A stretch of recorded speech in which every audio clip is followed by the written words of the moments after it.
So good evening all. Section 12 என்ன அப்படின்னா local jurisdiction of judicial magistrate.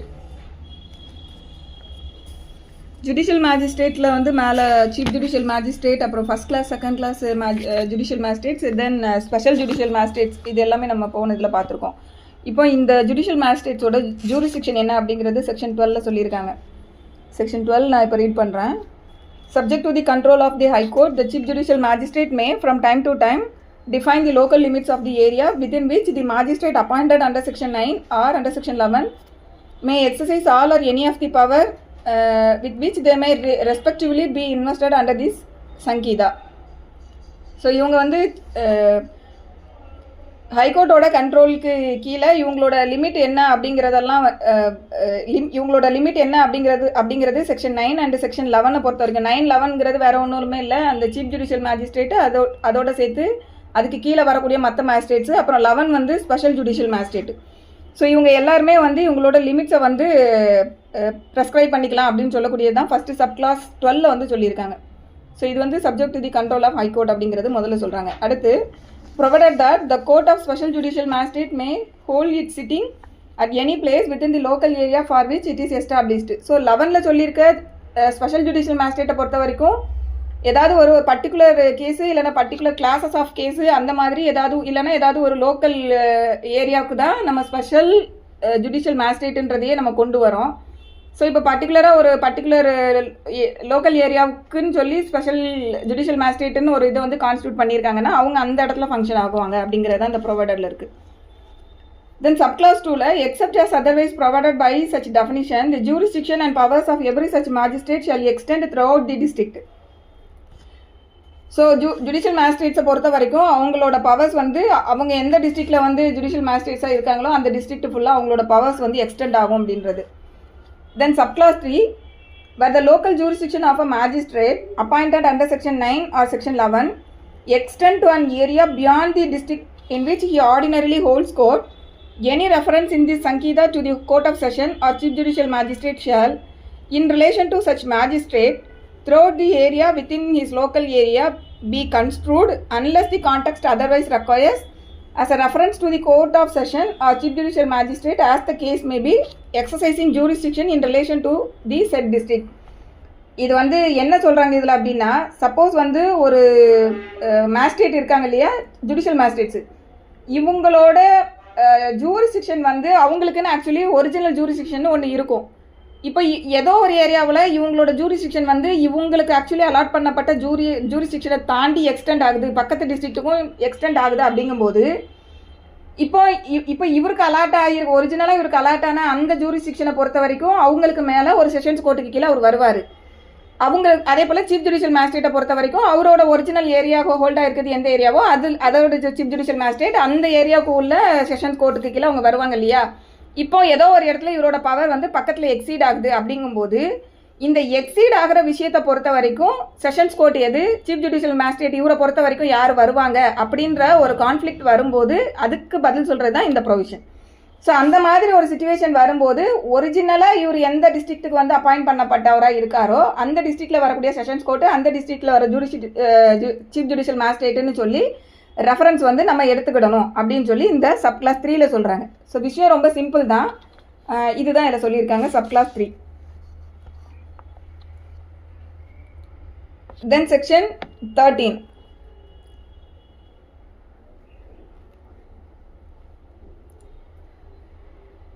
Subordination of judicial magistrate. இந்த judicial மேஜிஸ்ட்ரேட்ஸில் வந்து செகண்ட் கிளாஸ் ஜுடிஷியல் மேஜிஸ்ட்ரேட் இருக்காங்க, அப்புறம் ஃபஸ்ட் கிளாஸ் ஜுடிஷியல் மேஜிஸ்ட்ரேட் இருக்காங்க, அதுக்கப்புறமா வந்து சீஃப் ஜுடிஷியல் மேஜிஸ்ட்ரேட் இருக்காங்க இல்லையா. இவங்க வந்து யாருக்கு சபார்டினேட்டுன்றது இதில் சொல்கிறாங்க. Every chief judicial magistrate shall be subordinate to the sessions judge. So chief judicial மேஜிஸ்ட்ரேட்டை பொறுத்த வரைக்கும் அவங்க வந்து செஷன் ஜட்ஜுக்கு subordinate. And every other judicial magistrate shall subject to the general control of the sessions judge be subordinate to the chief judicial magistrate. So chief judicial magistrate இல்லாது மற்ற எல்லா judicial மேஜிஸ்ட்ரேட்ஸும் வந்து ஜென்ரல் கண்ட்ரோல் வந்து sessions கோர்ட்டுக்கு இருக்கும். But இவங்க யாருக்கு சபார்டினேட்டாக வருவாங்க அப்படின்னா சீஃப் ஜுடிஷியல் மேஜிஸ்ட்ரேட்டுக்கு சபார்டினேட்ஸாக வருவாங்க. அடுத்து சப்கிளாஸ் 2ல the chief judicial magistrate may from time to time make rules to give special order consistent with the Sankida as to the distribution of business among the judicial magistrates subordinate to him. So chief judicial magistrate வந்து அவங்களுக்கு கீழே வந்துட்டு இருக்கக்கூடிய மற்ற judicial மேஜிஸ்ட்ரேட்ஸ்க்கு வந்து அவர் இந்த பிஸ்னஸை வந்து அலாட் பண்ணி கொடுக்குறதுல அவர் வந்து ரூல்ஸ் ஸ்பெஷல் ஆர்டர்ஸ் மூலமாக ரூல் மேக்கிங் ஸ்பெஷல் ஆர்டர்ஸ் மூலமாக அவங்களுக்கு வந்து இதை அலாட்மெண்ட் பண்ணி கொடுக்குறதுக்கு அவருக்கு பவர்ஸ் இருக்குது. ஸோ அதை வந்து சீஃப் ஜுடிஷியல் மேஜிஸ்ட்ரேட் வந்து ஃப்ரம் டைம் டு என்ன மேம் டிஸ்ட்ரிபியூஷன் ஆஃப் பிஸ்னஸ்ங்கிறது எந்தெந்த கேஸை எந்த கோர்ட்டுக்கு அலாட் பண்ணுறாங்கன்ற வருது இல்லை மேம்? இல்லை இந்த இடத்துல வியாபாரம்ன்ற வேர்டு இல்லை, அவங்க வந்து இந்த கேஸ் அலாட்மெண்ட்ஸ் இதுதான் வந்து இந்த இடத்துல பிஸ்னஸ்ன்ற மீனிங்கில் வந்து சொல்கிறாங்க மேம். ஓகேவா? இப்போ நம்ம இந்த செஷன்ஸ் கோர்ட்டு பார்க்கும்போது பார்த்தோம் இல்லையா, செஷன்ஸ் கோர்ட்டு தான் அடிஷ்னல் செஷன்ஸ் கோர்ட்டுக்கு வந்து அவங்களோட பிஸ்னஸை வந்து பிஸ்னஸ்னு அந்த இடத்துலையும் அவங்க வரும். அங்கேயும் என்ன சொல்லியிருப்பாங்கன்னா அடிஷ்னல் செஷன்ஸ் கோர்ட்டுக்கு வந்து ஒரிஜினலாக டேரெக்டாக அவங்களே வந்து கேஸ் எடுக்க முடியாது. கேஸ் எப்படி வரும்னா செஷன்ஸ் ஜட்ஜு வந்து அவங்களுக்கு கேஸை ட்ரான்ஸ்ஃபர் பண்ணியிருப்பாங்க, இல்லை செஷன் ஜட்ஜு வந்து அவங்களுக்கு கேஸை மேட் ஓவர் பண்ணியிருப்பாங்க. ஸோ அப்படி தான் வந்து அசிஸ்டன்ட் கோர்ட்டுக்கு வந்து கேஸ் அலாட் ஆகுது. அதே மாதிரி தான் சீஃப் ஜுடிஷியல் மேஜிஸ்ட்ரேட் அவங்களுக்கு கீழே வரக்கூடிய மேஜிஸ்ட்ரேட்ஸ்க்கு வந்து அந்த பிஸ்னஸை வந்து அவர் பிரித்து கொடுக்குறாரு. அதை தான் அது வந்து இவங்க தான் பண்ணுறாங்கங்கிறத இதில் சொல்லியிருக்காங்க. ஓகேவா ma'am? Okay. Then section 14 executive magistrate. In every district the state government may appoint as many persons as it thinks fit to executive magistrate and shall appoint one of them to be the district magistrate. So this இந்த district magistrate னு சொல்றவங்களும் அதாவது எல்லா executive மேஜிஸ்ட்ரேட்ஸை வந்து state government வந்து appoint பண்ணுறாங்க. இந்த executive மேஜிஸ்ட்ரேட்டில் இருந்து ஒரு பர்சனை டிஸ்ட்ரிக்ட் மேஜிஸ்ட்ரேட்டாக வந்து ஸ்டேட் கவர்மெண்ட் அப்பாயிண்ட் பண்ணணும் அப்படின்னு சொல்லக்கூடியது தான் இந்த செக்ஷன் 14 வந்து சொல்லியிருக்காங்க. ஸோ எக்ஸிக்யூட்டிவ் மேஜிஸ்ட்ரேட்ஸ் நிறைய பேர் இருப்பாங்க. எக்ஸிக்யூட்டிவ் மேஜிஸ்ட்ரேட்ஸ்னு சொல்லும்போது சப் கலெக்டர் வருவாங்க, தாசில்தார் வருவாங்க. ஸோ இவங்கெல்லாம் எக்ஸிக்யூட்டிவ் மேஜிஸ்ட்ரேட்ஸாக இருப்பாங்க. இப்போ இந்த எக்ஸிக்யூட்டிவ் மேஜிஸ்ட்ரேட்ஸில் இருந்து ஒரு பர்சனை வந்து டிஸ்ட்ரிக்ட் மேஜிஸ்ட்ரேட்டாக அப்பாயிண்ட் பண்ணணும் அப்படிங்கிறது இந்த செக்ஷன் 14 வருது. So most தாசில்தார்ஸ் வந்து they are not qualified for law. Okay. ஆமா. அப்ப எப்படி அவங்க what are the executive magistrates shall be appointed as district magistrateன்றது district magistrate அப்படினு சொல்லக்கூடியது எப்படி வருவாங்கன்னா மேம், இவங்க வந்து அந்த UPSC எக்ஸாம் எழுதி கிளியர் ஆகி வரக்கூடியவங்க தான் district magistrateன்ற கேடர்க்கே வர முடியும். ஸோ நமக்கு ஆமா IAS எழுதி வராங்கல்ல மேம், அவங்கள வந்து ஐஏஎஸ் ஆஃபீஸர்ஸை வந்து ரெண்டாக பிரிப்பாங்க. கலெக்டர்ன்ற கேடரில் ஒன்று வருவாங்க, இன்னொன்று வந்து இந்த டிஸ்ட்ரிக்ட் மேஜிஸ்ட்ரேட்ன்ற கேடரில் வருவாங்க. கலெக்டர்னு வரும்போது அவங்க பியூர்லி என்ன மேட்டர்ஸ் பார்ப்பாங்கன்னா இந்த ரெவென்யூ இருக்கு இல்லையா, ரெஜிஸ்ட்ரேஷன் டிபார்ட்மெண்ட், அந்த இதுக்கு அவங்களோட ஒர்க் அலாட்மெண்ட் போயிடும். டிஸ்ட்ரிக்ட் மேஜிஸ்ட்ரேட்ஸ் ஐஏஎஸ் ஆஃபீஸர்ஸ் தான் வந்து இந்த டிஸ்ட்ரிக்ட் மேஜிஸ்ட்ரேட்ஸ்னு வரும்போது இவங்க லா அண்ட் ஆர்டர் மெயின்டைன் பண்ணக்கூடிய போஸ்டிங்க்கு வந்து வருவாங்க. அதாவது ஸோ சில டிஸ்ட்ரிக்ட் பொறுத்த வரைக்கும் கலெக்டர்னு சொல்லக்கூடிய அந்த ரெவன்யூ ஒர்க்ஸையும் அவங்களே பார்ப்பாங்க, டிஸ்ட்ரிக்ட் மேஜிஸ்ட்ரேட்னு சொல்லி லா அண்ட் ஆர்டரையுமே சில இடத்துல பார்ப்பாங்க. கவர்மெண்ட் வந்து ஒரே ஆளையே ரெண்டையும் பார்க்க சொல்லி கொடுத்துருந்தாங்கன்னா ஒரே உங்களை வந்து ரெண்டையும் பார்க்குற மாதிரியும் இருப்பாங்க. ஸோ இது வந்து டிஸ்ட்ரிக்ட் மேஜிஸ்ட்ரேட். ஏன் வந்து இங்கே டிஸ்ட்ரிக்ட் மேஜிஸ்ட்ரேட் வந்து கொண்டு வராங்க அப்படின்னா, நம்ம கிளாசிஃபிகேஷன் ஆஃப் கோர்ட்ஸில் வந்து டிஸ்ட்ரிக்ட் மேஜிஸ்ட்ரேட்டும் வந்து ஒரு கிளாசிஃபிகேஷன் ஆஃப் கோர்ட்ஸில் வருது இல்லையா. எதுக்கு அப்படின்னா நமக்கு இங்கே BNSSல வந்து சில இந்த லா அண்ட் ஆர்டரை வந்து மெயின்டைன் பண்ணுறதுக்கு சில பவர்ஸ் வந்து அவங்களுக்கு கொடுத்துருக்காங்க. ஸோ அந்த இடத்துல அவங்களும் வந்து they are entitled to pass and order, அவங்க காம்பிடன்ட் பர்சன்னு சொல்லி இங்கே பின்னாடி சில ப்ரொவிஷன்ஸில் வருது. ஸோ அந்த ஏரியா ரிலேட்டடாக வரும்போது இவங்களும் வந்து இந்த கோர்ட்டு பார்க்கக்கூடிய சில விஷயங்களை அந்த மாதிரி விஷயங்களை டீல் பண்ணுறதுனால அவங்க எக்ஸிக்யூட்டிவ் மேஜிஸ்ட்ரேட்ஸுக்கும் இங்கே ஒரு இடம் வருது. ஸோ இப்போது எக்ஸிக்யூட்டிவ் மேஜிஸ்ட்ரேட் அப்படின்னு சொல்லும்போது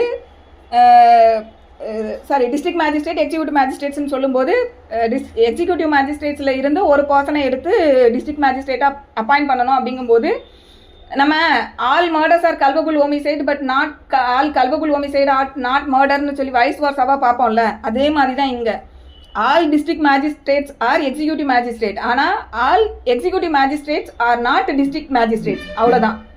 இது புரியும்னு நினைக்கிறேன். புரியுதுல்ல? எல்லா கொலையுமே வந்து கல்பபிள் ஹோமிசைடு கிடையாது. எல்லா கொலைன்னு வந்துட்டாலே அதுக்குள்ள வந்து கண்டிப்பாக கல்பபிள் ஹோமிசைடு இருக்கும். ஆனால் கல்பபிள் ஹோமிசைடு எல்லாமே வந்து மர்டரானா கிடையாது அப்படின்னு நம்ம அங்கே BNSல பார்ப்போம். அதே மாதிரி தான் இங்கேயும் டிஸ்ட்ரிக்ட் மேஜிஸ்ட்ரேட் அப்படின்னு சொன்னாலே அதுக்குள்ளே எக்ஸிக்யூட்டிவ் மேஜிஸ்ட்ரேட்டுன்றதும் அடங்கும். பட் எல்லா எக்ஸிக்யூட்டிவ் மேஜிஸ்ட்ரேட்டும் டிஸ்ட்ரிக்ட் மேஜிஸ்ட்ரேட்டானா கிடையாது. ஸோ அதில் இருந்து பிக் பண்ணப்பட்டு கவர்மெண்ட்டால் டிஸ்ட்ரிக்ட் மேஜிஸ்ட்ரேட்டுன்னு வந்து யாரை அப்பாயிண்ட் பண்ணுறாங்களோ அவங்க தான் வருவாங்க. ஸோ நெக்ஸ்ட் வந்து subclause 2. The state government may appoint any executive magistrate to be an additional district magistrate and such magistrate shawl have such of the powers of a district magistrate under the Sankida or under any other law for the time being in force as may be directed by the state government. So government நினச்சாங்க அப்படின்னா இருக்கக்கூடிய executive மேஜிஸ்ட்ரேட்ஸில் ஒரு சிலரை எடுத்து எப்படி டிஎம்னு appoint பண்ணாங்களோ அதே மாதிரி ஏடிஎம்னு கூட சில பேர் வந்து அப்பாயிண்ட் பண்ணிக்கலாம் அப்படிங்கிறது இந்த சப்கிளாஸ் 2ல் வந்து சொல்கிறாங்க. தென் சப்கிளாஸ் 3ல் வந்து whenever in consequences of the offense of a district office of a district magistrate becoming vacant, any officer succeeds temporarily to be executive administration of the district, such officer shall, pending the orders of the state government, exercise all the powers and perform all the duties respectively conferred and imposed by the Sankida on the district magistrate. Subclass 1க்கு கீழே வந்து DM appoint பண்ணுறாங்க இல்லையா. So இந்த மாதிரி DM appoint பண்ணாமல் suppose அந்த post வந்து வேக்கண்ட்டாக இருக்குது அப்படிங்கிற பட்சத்தில் என்ன பண்ணணுங்கிறது தான் இது. ஸோ டெம்பரவரியாக அவருக்கு அப்புறமா யார் வந்து அந்த போஸ்ட்டுக்கு வந்து சக்சீட் ஆகிற மாதிரி பிளேஸில் இருக்காரோ அவர் வந்து கவர்மெண்ட் அந்த வேகன்சியை அலாட் பண்ணுற வரைக்கும் இவர் அந்த ஒர்க்ஸை பெண்டிங் ஆர்டர்ஸ் எல்லாம் வந்து இவர் பார்ப்பாரு அப்படிங்கிறது தான் அந்த சப்கிளாஸ் 3ல் வந்து சொல்லியிருக்காங்க. ஸோ அந்த மாதிரி அப்பாயிண்ட் ஆகக்கூடிய அந்த பர்சனுக்கு அந்த டிஸ்ட்ரிக்ட் மேஜிஸ்ட்ரேட்ஸ்க்கு என்னென்ன பவர்ஸ் அண்ட் ஃபங்க்ஷன்ஸ் வந்து அவர் எக்ஸசைஸ் பண்ணுறதுக்கு காம்பிட்டண்ட்டாக இருக்காரோ அந்த பவர்ஸ் எல்லாமே இவங்களுக்கும் வந்து கொடுக்கப்படும். இவங்களும் எக்ஸசைஸ் பண்ணலாம் அப்படின்றது இந்த சப்கிளாஸ் 3. தென் சப்கிளாஸ் 4ல் the state government may place an executive magistrate in charge of a subdivision and may relieve him of the charge as occasion requires, and the magistrate so placed in charge of a subdivision shall be called the subdivisional magistrate. So state government வந்து அவங்களுக்கு தேவைப்படுது necessity இருக்குது அப்படிங்கும்போது அவங்க fit and feel பண்ணும்போது subdivisional மேஜிஸ்ட்ரேட்டுன்னு சொல்லி executive மேஜிஸ்ட்ரேட்லேருந்து ஒருத்தரை எடுத்து சப்டிவிஷன் மேஜிஸ்ட்ரேட்டுன்னு சொல்லி அப்பாயிண்ட் பண்ணலாம். ஸோ அந்த மாதிரி சப்டிவிஷன் மேஜிஸ்ட்ரேட்டுன்னு அப்பாயிண்ட் பண்ணும்போது அவருக்கு ஏற்கனவே இருந்த அந்த எக்ஸிக்யூட்டிவ் மேஜிஸ்ட்ரேட்டுன்ற அந்த இடத்துல இருந்து அவரை ரிலீவ் பண்ணிவிட்டு இந்த சப்டிவிஷன் எந்த சப்டிவிஷனல் ஏரியாவில் அவர் அப்பாயிண்ட் பண்ணப்பட்டிருக்காரோ அந்த இடத்துல உள்ள அவருக்கு அலாட்டான ஒர்க்கை வந்து அவர் பார்க்கலாம்னு சொல்லக்கூடியது இந்த subclass 4. Then subclass 5, the state government may by general or special order and subject to such control and direction as it may deem fit to impose, delegate its power under subsection 4 to the district magistrate. So இதில் என்ன சொல்கிறாங்க அப்படின்னா state government வந்து ஒரு general order மூலமாகவோ இல்லை ஒரு special order மூலமாகவோ டிஸ்ட்ரிக்ட் மேஜிஸ்ட்ரேட் கிட்ட தன்னோட பவரை வந்து டெலகேட் பண்ணலாம். சப்கிளாஸ் 4ல் வந்து ஒரு சப்டிவிஷனல் மேஜிஸ்ட்ரேட்டுன்னு ஒருத்தங்களை அப்பாயிண்ட் பண்ணக்கு காம்பிடன்சி வந்து ஸ்டேட் கவர்மெண்ட்டுக்கு தான் இருக்குது, அவங்க தான் அப்பாயிண்ட் பண்ணுறாங்கன்னு பார்க்குறோம் இல்லையா. ஸோ இந்த அப்பாயின்மெண்ட்டை வந்து டிஎம் கிட்ட வந்து அவங்க டெலகேட் பண்ணலாம். ஸோ தன்னோட பவரை கவர்மெண்ட் அவங்க பவரை டிஎம்க்கு டெலகேட் பண்ணிவிட்டு உங்கள் இடத்துல அப்பாயிண்ட் பண்ணுறதுக்கு நீங்கள் பண்ணிக்கோங்க அப்படின்னு சொல்லி டெலகேட் பண்ணாங்கன்னா இந்த இடத்துல டிஸ்ட்ரிக்ட் மேஜிஸ்ட்ரேட் அந்த வேலையை வந்து சப்டிவிஷனல் மேஜிஸ்ட்ரேட்டாக யாரையாவது அப்பாயிண்ட் பண்ணிக்கலாம். ஸோ இது வந்து டெலகேஷன் ஆஃப் பவர், அதுதான் இந்த சப்கிளாஸ் 5. தென் சப்கிளாஸ் 6ல் nothing in this section shall preclude the state government from conferring under any law for the time being in force on a commissioner of police all or any of the powers of an executive commissioner of police all or any of the powers of an executive magistrate. So commissioner இப்போ வந்து ஒரு executive மேஜிஸ்ட்ரேட்டில் இருந்து தான் ஒருத்தரை எடுத்து district மேஜிஸ்ட்ரேட்டாக appoint பண்ணணுன்றது subclass 1ல் சொல்கிறாங்க.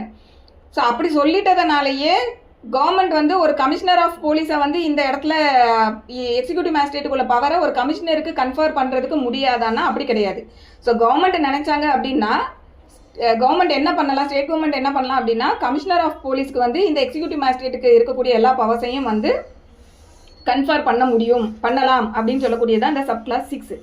So அப்படி டிஎம்னு சொல்லி வேறு யாரும் நம்ம முதல்ல பார்த்த மாதிரி இல்லாமல் ஒரு கமிஷனர் ஆஃப் போலீஸை கூட அவங்க ஒரு டிஸ்ட்ரிக்டை பொறுத்த வரைக்கும் நீங்கள் தான் வந்து டிஎம் டிஸ்ட்ரிக்ட் மேஜிஸ்ட்ரேட்டுன்னு சொல்லி இவங்க அப்பாயிண்ட் பண்ணலாம் கவர்மெண்ட்டு. ஸோ இதுதான் சப்கிளாஸ் 6ல் இருக்கக்கூடிய விஷயம். ஸோ டிஎம்குள்ள பவரெல்லாம் இந்த கமிஷனருக்கு வந்து கன்ஃபர் பண்ணலாம். ஸோ இது செக்ஷன் 13ல் இருக்கக்கூடிய விஷயம். அடுத்து செக்ஷன் 14ல் நம்ம பார்த்துருக்கோம். இப்போ 15 section 15 special executive magistrate. The state government may appoint for such term as it may think fit executive magistrate or any police officer not below the rank of superintendent of police or equivalent to be known as special executive magistrates for particular areas or for the performance of a particular function, and confer on such special executive magistrates such of the powers as are conferable under the Sanhita on executive magistrate as it may deem fit. So மேலே வந்து executive மேஜிஸ்ட்ரேட்டுன்றதுக்கு கீழே அவங்கள government appoint பண்ணலான்றதெல்லாம் பார்த்தோம் இல்லையா. So இப்போ government ஒரு வேளை it is fit அப்படின்னு ஃபீல் பண்ணுறாங்க அப்படின்னா கவர்மெண்ட் இன்னொன்று என்னவும் பண்ணலாம் அப்படின்னா ஒரு எக்ஸிக்யூட்டிவ் மேஜிஸ்ட்ரேட்டையோ இல்லைனா சூப்பரிண்டென்ட் ஆஃப் போலீஸ் இல்லைனா அதுக்கு ஈக்குவலண்ட்டான இருக்கக்கூடிய ஒரு கேடரில் இருக்கக்கூடிய ஒரு பர்சனை ஸ்பெஷல் எக்ஸிக்யூட்டிவ் மேஜிஸ்ட்ரேட் அப்படின்னு சொல்லியும் அப்பாயிண்ட் வந்து பண்ணலாம். ஸோ எதுக்காக அப்படின்னா ஒரு பர்டிகுலர் ஏரியா இல்லைனா ஒரு பர்டிகுலர் ஆக்டை வந்து பர்டிகுலரான விஷயங்களை வந்து அவங்க பெர்ஃபார்ம் பண்ணுறதுக்கு ஃபங்க்ஷன் பண்ணுறதுக்கு. ஸோ இந்த மாதிரி ஸ்பெஷல் எக்ஸிக்யூட்டிவ் மேஜிஸ்ட்ரேட்னு சொல்லி சமீபத்தில் தூத்துக்குடியில ஷூட் பண்ணாங்கல்ல, அப்ப இந்த மாதிரி தான் மேடம் ஏதோ பண்ணாங்கன்னு சொல்றதுதான். Okay ma'am. போலீஸ் சூப்பரண்டென்ட் வந்து எக்ஸிக்யூட்டிவ் மேஜிஸ்ட்ரேட் போட்டு ஷூட்டிங் ஆர்டர் கொடுத்தாங்க. Okay ma'am. ஓகே. ஸோ கவர்மெண்ட்டுக்கு அந்த மாதிரி பவர்ஸ் இருக்குது. ஒரு எக்ஸிக்யூட்டிவ் மேஜிஸ்ட்ரேட்டை எடுத்து அவங்க வந்து ஒரு ஸ்பெஷல் எக்ஸிக்யூட்டிவ் மேஜிஸ்ட்ரேட்டுன்னு சொல்லி அப்பாயிண்ட் பண்ணுறதுக்கு பவர் இருக்குது. அது வந்து சூப்பரிண்டென்ட் ஆஃப் போலீஸை கூட அவங்க அந்த மாதிரி அப்பாயிண்ட் பண்ணலாம், இல்லை அதுக்கு ஈக்குவல் கேட்டரில் இருக்கவங்கள அப்பாயிண்ட் பண்ணலாம். ஸோ ஒரு பர்டிகுலராக ஒரு இதை பர்ஃபார்ம் பண்ணுறதுக்கு இல்லைனா ஒரு பர்டிகுலர் ஏரியாவில் உள்ளதை வந்து டீல் பண்ணுறதுக்கு. ஸோ அந்த மாதிரி அப்பாயிண்ட் பண்ணப்பட்ட ஸ்பெஷல் எக்ஸிக்யூட்டிவ் மேஜிஸ்ட்ரேட்ஸுக்கு வந்து அந்த எல்லா பவர்ஸையும் வந்து அவங்க எக்ஸிக்யூட்டிவ் மேஜிஸ்ட்ரேட்டுக்குள்ள எல்லா பவர்ஸையும் இந்த ஸ்பெஷல் எக்ஸிக்யூட்டிவ் மேஜிஸ்ட்ரேட்டுக்கும் இருக்கும் அப்படின்னு சொல்லக்கூடியதான் இந்த section 15. Then section 16 local jurisdiction of executive magistrates. So இப்போ நம்ம இவ்வளோ நேரம் 13 and 14 15 மூணுமே வந்து எக்ஸிக்யூட்டிவ் மேஜிஸ்ட்ரேட்ஸ் தான் பார்த்துருக்கோம். அவங்களோட ஜூரிஸ்டிக்ஷன் பார்க்க போகிறோம். Subject to the control of the state government, this district magistrate may from time to time define the local limits of the area within which the executive magistrate may exercise all or any of the powers with which they may be invested under this Sanhita. So state கவர்மெண்ட்டோட கண்ட்ரோலுக்கு உட்பட்டு district magistrates வந்து அவங்களோட local limit அப்படின்றது வந்து define பண்ணிக்கலாம் அப்படிங்கிறது first சொல்கிறாங்க. அதுக்கப்புறமா accept as otherwise provided by such definition, the jurisdiction and powers of every such magistrate shall extend throughout the district. So இந்த மாதிரி அப்பாயிண்ட் பண்ணப்பட்ட இந்த எக்ஸிக்யூட்டிவ் மேஜிஸ்ட்ரேட்ஸை பொறுத்த வரைக்கும் ஒரு எந்த ஏரியாவுக்கு எந்த டிஸ்ட்ரிக்ட்டுக்கு அப்பாயிண்ட் பண்ணப்பட்டிருக்காங்களோ அந்த டிஸ்ட்ரிக்ட்டுக்கு த்ரூஅவுட் தி டிஸ்ட்ரிக்ட் அவங்களோட பவர்ஸ் வந்து எக்ஸ்டெண்ட் ஆகும்னு சொல்லக்கூடிய சப்கிளாஸ் 2, வேறு ஒன்றும் இல்லை.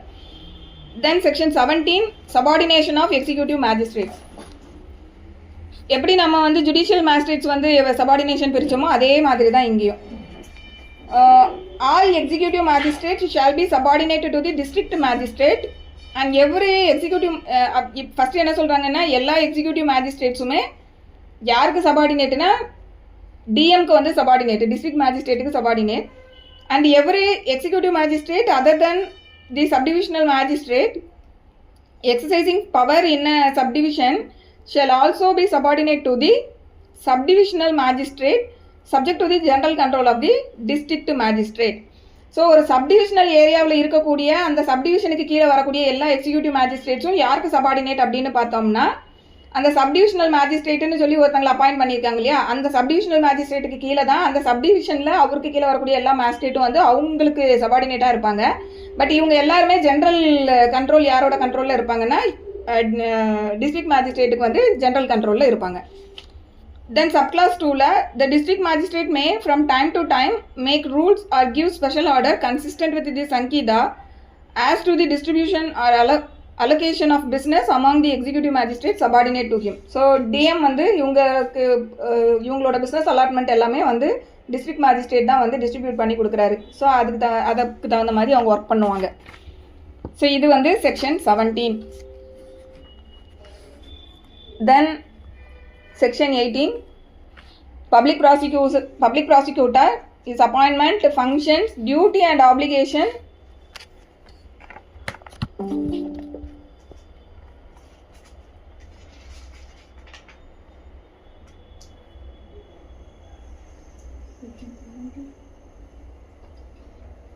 Screen scroll ஆகுதுல்ல?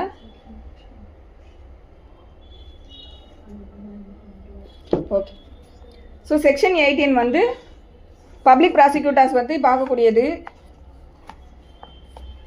ஃபஸ்ட்டு செக்ஷன் 18 சப்கிளாஸ் 1ல் For every High Court, the central government or state government shall, after consultation with the High Court, appoint a public prosecutor and may also appoint one or more additional public prosecutors for conducting in such court any prosecution, appeal or other proceedings on behalf of the central government or the state government as the case may be. So public prosecutor subclass 1 பொறுத்த வரைக்கும் central கவர்மெண்ட்டும் state கவர்மெண்ட்டும் public ப்ராசிக்யூட்டரையும் additional public ப்ராசிக்யூட்டர்ஸையும் வந்து appoint பண்ணிக்கலாம். எதுக்கு அப்படின்னா கேஸை வந்து ப்ராசிக்யூட் பண்ணுறதுக்கு அப்பீலாக இருக்கட்டும், அது ரிவிஷனாக இருக்கட்டும், எதுவாக வேணா இருக்கட்டும். ஸோ கவர்மெண்ட்டுக்கு சார்பாக வந்து கேஸை நடத்துறதுக்காக ஹைகோர்ட்டோட கன்சல்டேஷனோட ஸ்டேட் கவர்மெண்ட்டும் சென்ட்ரல் கவர்மெண்ட்டும் வந்து அப்பாயிண்ட் பண்ணிக்கலாம் பப்ளிக் ப்ராசிக்யூட்டரையும் அடிஷ்னல் பப்ளிக் ப்ராசிக்யூட்டர்ஸையும் for the purpose of conducting prosecution, appeal or other proceedings. So on பிகாஃப் ஆஃப் கவர்மெண்ட். இதுதான் வந்து subclause 1. Then provided that for National Capital Territory of Delhi, the central government shall, after consultation with the High Court of Delhi, appoint the public prosecutor or additional public prosecutor for the purpose of this subsection.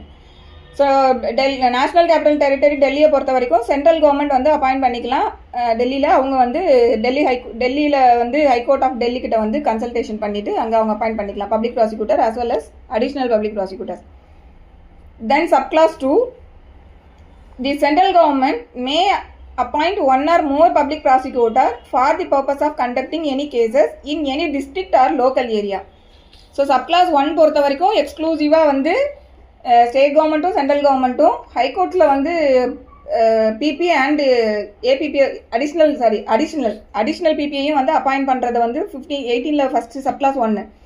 Subclass 2வை பொறுத்த வரைக்கும் central governments வந்து high court இல்லாமல் மற்ற district கோர்ட்ஸ்லேயோ இல்லை வேறு ஏதாவது local கோர்ட்ஸ்லேயோ வந்து கேஸை வந்து சென்ட்ரல் கவர்மெண்ட் ரிலேட்டடான ஒரு மேட்டரை வந்து ப்ராசிக்யூட் பண்ணணும் இல்லைனா ஹேண்டில் பண்ணணுங்கும்போது அவங்க டிஸ்ட்ரிக்ட் லெவல் ஆர் லோக்கல் ஏரியாவிலையும் வந்து சென்ட்ரல் கவர்மெண்ட் அப்பாயிண்ட் பண்ண முடியும் பப்ளிக் ப்ராசிக்யூட்டரையும் ஒன் ஆர் மோர் பப்ளிக் ப்ராசிக்யூட்டர்ஸை. ஸோ இது வந்து சப்கிளாஸ் 2. அடுத்து சப்கிளாஸ் 3ல for every district the state government shall appoint a public prosecutor and may also appoint one or more additional public prosecutor for the district.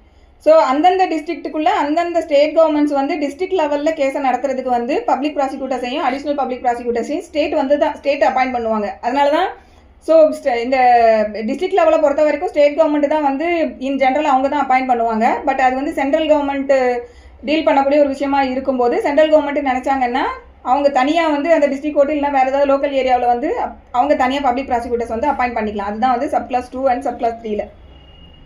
Then provided that the public prosecutor or additional public prosecutor appointed for one district may be appointed also to be as public prosecutor or an additional public prosecutor as the case may be for another district. ஒரு public ப்ராசிக்யூட்டரை வந்து இன்னொரு பக்கத்து டிஸ்ட்ரிக்ட்டுக்கும் சேர்த்து அடிஷ்னலாக public ப்ராசிக்யூட்டராக வந்து public ப்ராசிக்யூட்டராவோ இல்லை additional public ப்ராசிக்யூட்டராவோ வந்து அவங்க வந்து அப்பாயிண்ட் பண்ண முடியும். அதுதான் வந்து இந்த ப்ரொவைடட் கிளாஸில் இருக்குது. Then subclass 4, the district magistrate shall, in consultation with the sessions judge,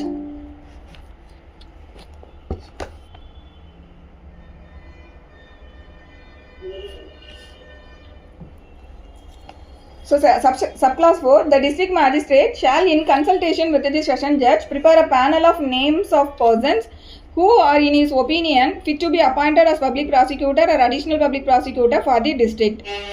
so district magistrate வந்து என்ன பண்ணணும் அப்படின்னா செஷன்ஸ் ஜட்ஜோட கன்சல்டேஷனோட ஒரு பேனல் வந்து அவங்க ப்ரிப்பேர் பண்ணி வச்சுருக்கணும். ஸோ அந்த பேனலில் இருக்கக்கூடிய நேமில் இருக்கக்கூடிய பர்சன்ஸை தான் வந்து பப்ளிக் ப்ராசிக்யூட்டராகவும் அடிஷ்னல் பப்ளிக் ப்ராசிக்யூட்டர்ஸாகவும் அப்பாயிண்ட் பண்ணலாங்கிறது அத்தப்ப கீழே சொல்கிறாங்க. ஸோ ஒவ்வொரு டிஸ்ட்ரிக்ட் மேஜிஸ்ட்ரேட்டும் என்ன பண்ணணும் அப்படின்னா டிஎம்னா நம்ம அங்கே முன்னாடி பார்த்தோம் இல்லையா, இதுக்கு முன்னாடி செக்ஷன்ஸில் செக்ஷன் 14ல் வந்து பார்க்குறோம் subordination of section 14 executive magistrates கீழே தான் டிஎம் வராரு இல்லையா. ஸோ அங்கே டிஸ்ட்ரிக்ட் மேஜிஸ்ட்ரேட் என்ன பண்ணணும் அப்படின்னா இந்த மாதிரி செஷன்ஸ் ஜட்ஜோட கன்சல்டேஷனோட ஒரு பேனல் ஆஃப் நேமை வந்து அவங்க ப்ரிப்பேர் பண்ணி வச்சுருக்கணுங்கிறது எதுக்காக அப்படின்னா for the purpose of appointment of public prosecutor or additional public prosecutor in the district. இது வந்து subclause 4. Then subclause 5, no person shall be appointed by the state government as the public prosecutor or additional public prosecutor for the district unless his name appears in the panel of names prepared by the district magistrate under subsection 4. So subsection 4ல் என்ன சொல்கிறாங்கன்னா, மேலே district magistrate இந்த மாதிரி panel of names prepare பண்ணணுன்றாங்க இல்லையா, அந்த மாதிரி பேனல் ஆஃப் நேமில் ப்ரிப்பேர் பண்ணியிருக்கக்கூடிய இதில் அந்த இதில் இருக்கக்கூடிய நேம் அதில் அந்த எம்பேனல்மெண்ட்டில் இருக்கிறவங்களில் ஒருத்தங்களை எடுத்து தான் பப்ளிக் ப்ராசிக்யூட்டராவோ இல்லை அடிஷ்னல் பப்ளிக் ப்ராசிக்யூட்டராவோ அப்பாயிண்ட் பண்ணணும் அப்படின்னு சொல்லக்கூடியது தான் இந்த சப்கிளாஸ் 5. ஸோ அதுலேருந்து எடுத்து தான் ஸ்டேட் கவர்மெண்ட் அப்பாயிண்ட் பண்ணணும்னு சொல்கிறாங்க.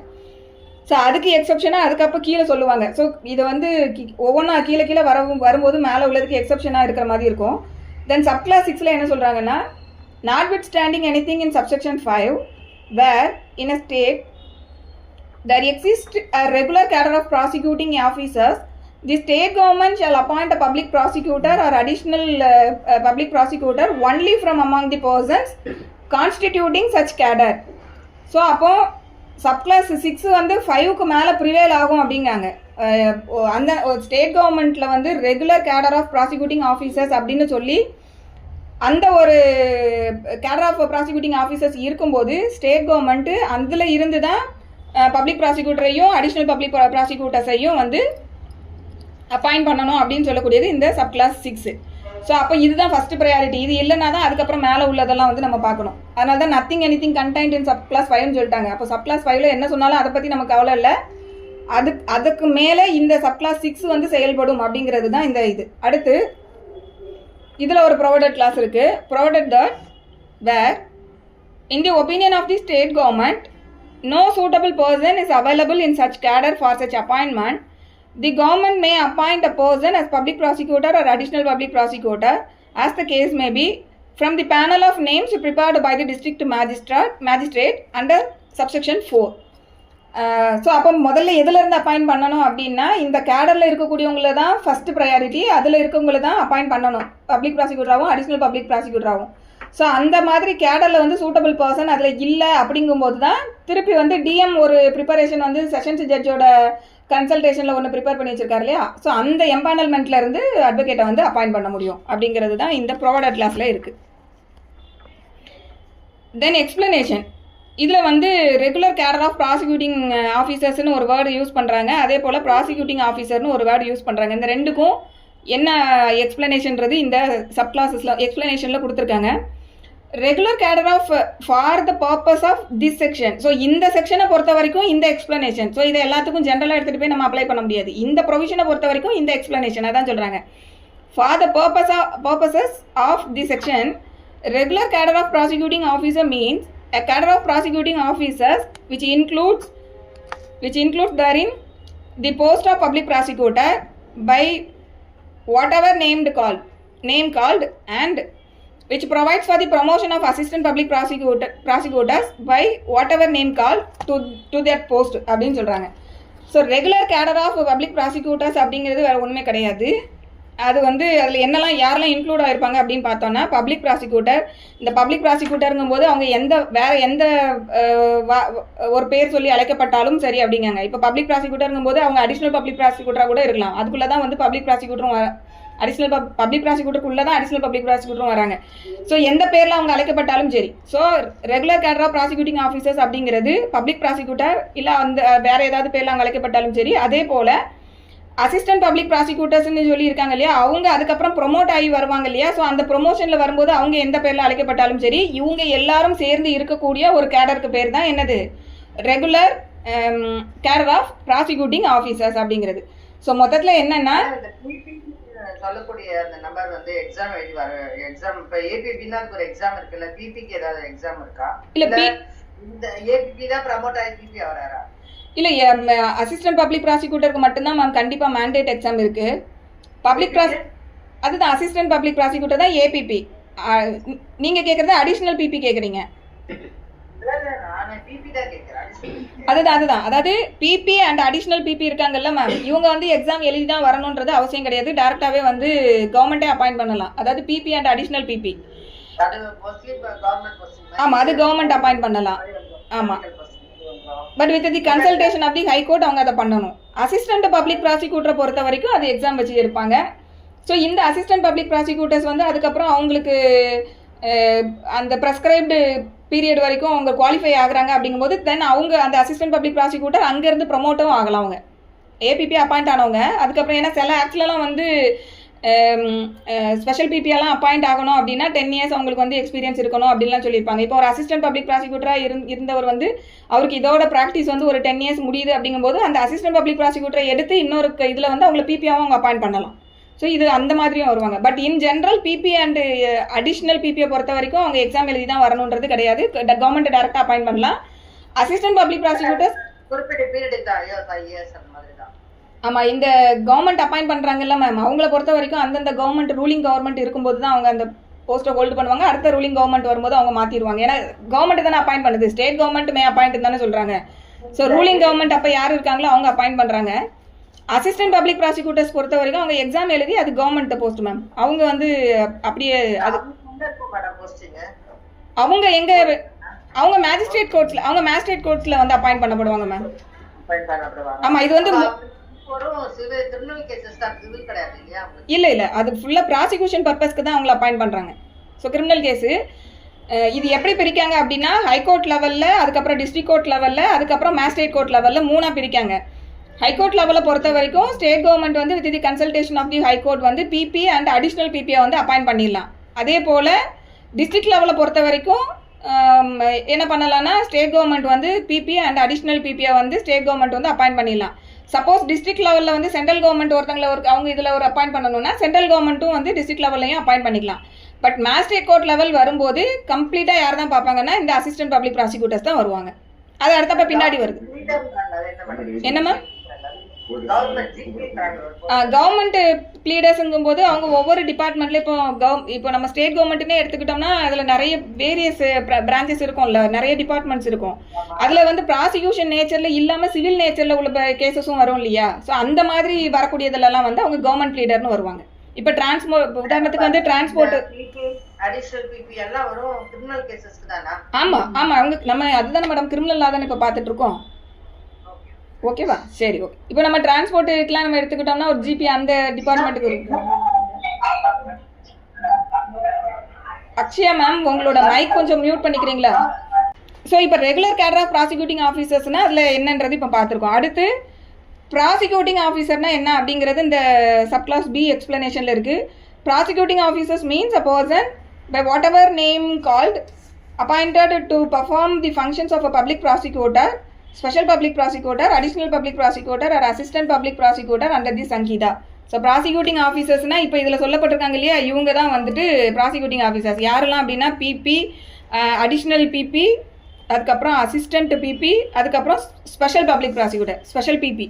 இவங்களுக்கு பேர் தான் ப்ராசிக்யூட்டிங் ஆஃபீஸர்ஸ். அடுத்து subclause 7. A person shall be eligible to be appointed as a public prosecutor or an additional public prosecutor under subsection 1 or subsection 2 of subsection 3 of subsection 6 only if he has been in practice as an advocate for not less than 7 years. So பிபியாவும் additional பிபியாவும் appoint பண்ணணும் அப்படின்னா அவங்களுக்கு வந்து qualification at least 7 years அவங்க practice பண்ணியிருக்கணும்.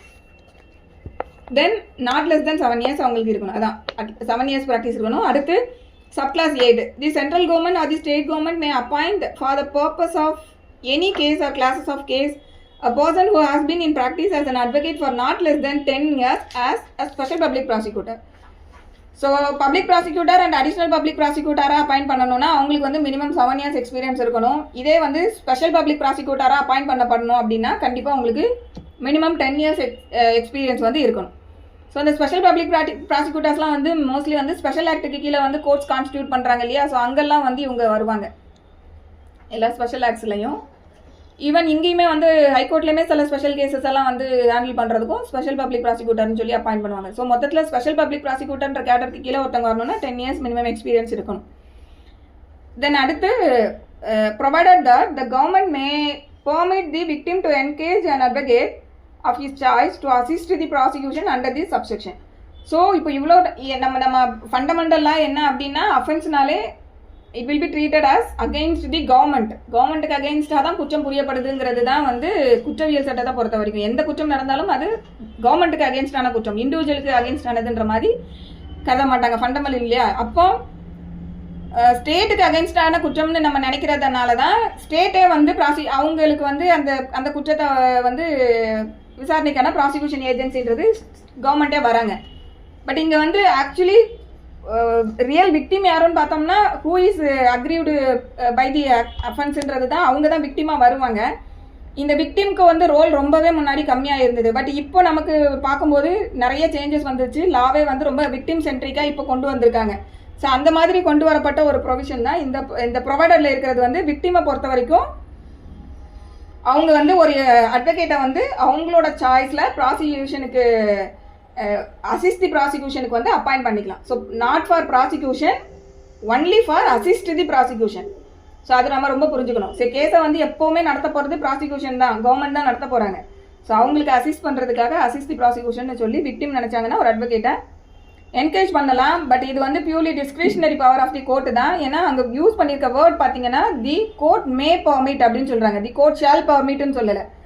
So இவங்க வந்து அசிஸ்ட் ப்ராசிக்யூஷனுக்கு வந்து விக்டிம் வந்து முதல்ல கோர்ட்டுக்கு பெர்மிஷன் பெட்டிஷன் போடணும். நான் வந்து தனியாக ப்ராசிக்யூஷன் அசிஸ்ட் பண்ணுறதுக்கு ஒரு அட்வொகேட் என்கரேஜ் பண்ணணும்னு நினைக்கிறேன். ஸோ எனக்கு அது பெர்மிஷன் கொடுங்கன்னு அவங்க பெட்டிஷன் போட்டு கோர்ட் அதை பெர்மிட் பண்ணினாங்கன்னா அவங்க வந்து அசிஸ்ட் ப்ராசிக்யூஷன் ஒரு அட்வொகேட் வந்து என்கரேஜ் பண்ணிக்கலாம். ஸோ இது வந்து கோர்ட்டுக்கு இந்த இடத்துல டிஸ்கிரிஷன் இருக்குது. தென் அடுத்து subclass 9. For the purpose of subsection 7 and subsection 8, the period during which a person has been in practice as an advocate or has rendered, whether before or after the commencement of the Sankida service as a public prosecutor or as an additional public prosecutor or assistant public prosecutor or other prosecuting officer by whatever name called, shall be deemed to be the period during which such person has been in practice as an advocate. So இதில் ஒரு judgement வேணும்னா note பண்ணிக்கோங்க. Amalesh Chandru versus state. Amalesh Chandru versus state. அதுக்கப்புறம் வந்து Raj Kishore versus state.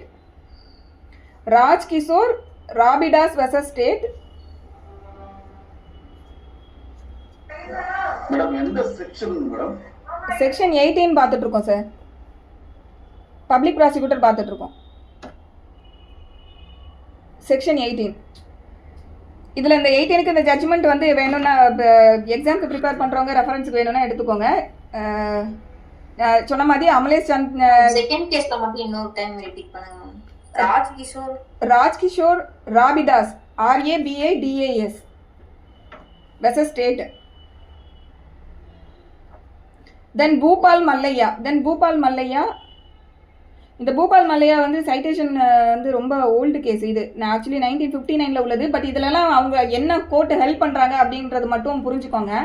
என்ன சொல்கிறாங்க அப்படின்னா public prosecutor in charge of a case shall conduct the prosecution and it is not part of his duty to attempt to obtain a conviction at all cases அப்படிங்கிறாங்க. Public ப்ராசிக்யூட்டர்னா நீங்கள் ஜென்யூனாக வந்து actually what is உண்மையான truth என்னங்கிறத வந்து அவங்க கொண்டு வர்றதுக்கான விஷயங்களை வந்து அது அவங்க அந்த ப்ராசிக்யூஷனை கண்டக்ட் பண்ணணுமே தவிர்த்துட்டு எல்லா கேஸ்லையும் வந்து நான் கன்விக்ஷன் வாங்கி கொடுத்தே ஆகணும் அப்படின்ற மாதிரியான அட்டம்ப்டை வந்து அவங்க பண்ணக்கூடாது அப்படிங்கிறது தான் இந்த கேசஸில் வந்து சொல்கிறாங்க. ஃபர்தராக இதில் என்ன சொல்கிறாங்க அப்படின்னா his duty is to fairly analyze the evidence for and against the accused. His duty is to fairly analyze the evidence for and against the accused and that he should not withhold any evidence which has a bearing on this issue before the court.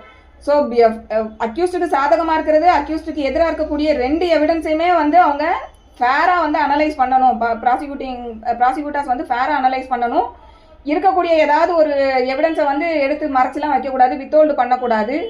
So அதாவது அந்த issue ரிலேட்டடானதை withhold பண்ணக்கூடாது அப்படிங்கிறது இதில் சொல்கிறாங்க. In other words he must be fair and objective in his approach to the case animated by a desire to vindicate justice and no more. So அவங்களோட role என்ன அப்படின்னா desire to vindicate justice and no more அப்படிங்காங்க. So நீதியை வாங்குறதுக்கு என்ன பண்ணணுமோ அந்த role அவங்க பெர்ஃபார்ம் பண்ணணும். எல்லா கேஸ்லையும் போயிட்டு நான் கன்விக்ஷனை வாங்கி கொடுத்தே ஆகணுன்ற மாதிரிலாம் அட்டெம்ப்ட் பண்ணக்கூடாது.